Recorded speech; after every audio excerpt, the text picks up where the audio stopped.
உடைந்த பொருட்களுடன் பேசும் சிறுமி ஒரு சிறிய இந்திய கிராமம். மண் வீடுகள், தூசி நிறைந்த பாதைகள், எளிய மக்கள்.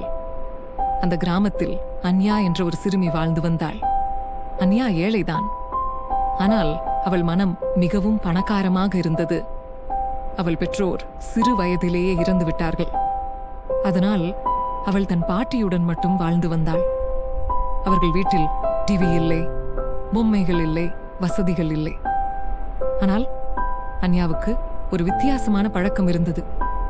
ஒன்றுக்கு ஒன்று பொருந்தாத செருப்பு, உடைந்த கப், கிழிந்த புத்தகம், பழுதான பொம்மை, நின்று போன கடிகாரம். இந்த மாதிரி பொருட்களை அவள் எங்கிருந்தாலும் எடுத்து வருவாள்.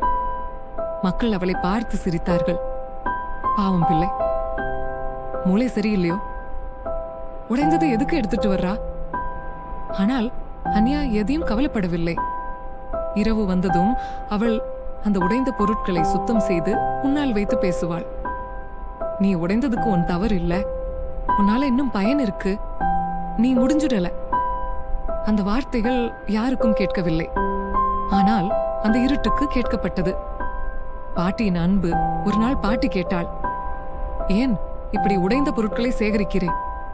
அன்யா மெதுவாக சொன்னாள், பாட்டி, இவைகளுக்கும் கதைகள் இருக்கு. பாட்டி சிரித்தாள். அவள் அன்யாவை புரிந்து கொண்டாள். வறட்சி வந்தது ஒரு வருடம். அந்த கிராமத்தில் கடுமையான வறட்சி வந்தது. கிணறுகள் காலியானது, வயல்கள் காய்ந்தது. மக்கள் கோபமாக, சோர்வாக மாறினார்கள். அந்த நேரத்தில் அன்யாவின் பாட்டி நோய்வாய்ப்பட்டாள். மருத்துவமனைக்கு போக பணம் இல்லை, மருந்து வாங்க முடியவில்லை. அந்த நாள் அன்யா முதல் முறையாக உடைந்தாள். உடைந்த விளக்கு அன்றிரவு. அன்யா ஒரு உடைந்த விளக்கை பிடித்துக் கொண்டு அழுதாள்.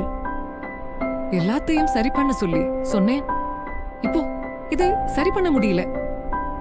அந்த உடைந்த விளக்கு மென்மையாக ஒளி வீசியது.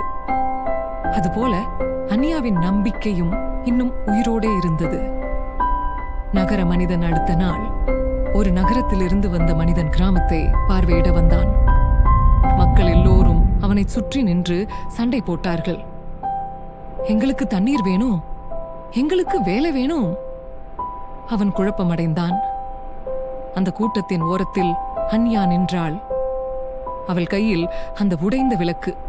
அந்த விளக்கு தவறி அவன் முன்னால் விழுந்தது.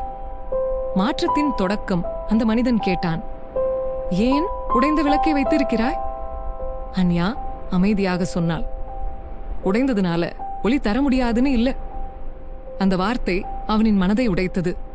உதவி வந்தது. அவன் அன்யாவுடன் கிராமத்தை சுற்றி பார்த்தான். உடைந்த கிணறு, பயன்படாத நிலம், பழுதான பம்புகள், இவையெல்லாம் உடைந்ததுதான், ஆனா சரி பண்ணலாம் என்று அன்யா சொன்னாள். சில வாரங்களில் உதவி வந்தது. கிணறுகள் சரியானது, தண்ணீர் வந்தது, வேலை கிடைத்தது, கிராமம் உயிர் பெற்றது. மகிழ்ச்சி பாட்டிக்கு மருந்து கிடைத்தது. அவள் நலமடைந்தாள். அவள் அன்யாவிடம் சொன்னாள், நீ பொருட்களை சரி பண்ணல, மக்களை சரி பண்ணிட்ட. வருடங்கள் கழித்து பல வருடங்கள் கழிந்தன. அந்த கிராமம் பசுமையாக மாறியது. அன்யா ஆசிரியையாக ஆனாள். அவள் வகுப்பறை சுவரில் உடைந்த பொருட்கள் தொங்கின. குழந்தைகள் கேட்டார்கள், டீச்சர், இதெல்லாம் ஏன்? அன்யா சிரித்து சொன்னாள், நீங்க உடைந்தாலும் பயனில்லாதவர்கள் இல்ல. கதையின் பாடம் உடைந்தது, ஷட் முடிந்தது இல்லை. சில நேரங்களில் உடைந்ததுதான் உலகத்தை குணப்படுத்தும்.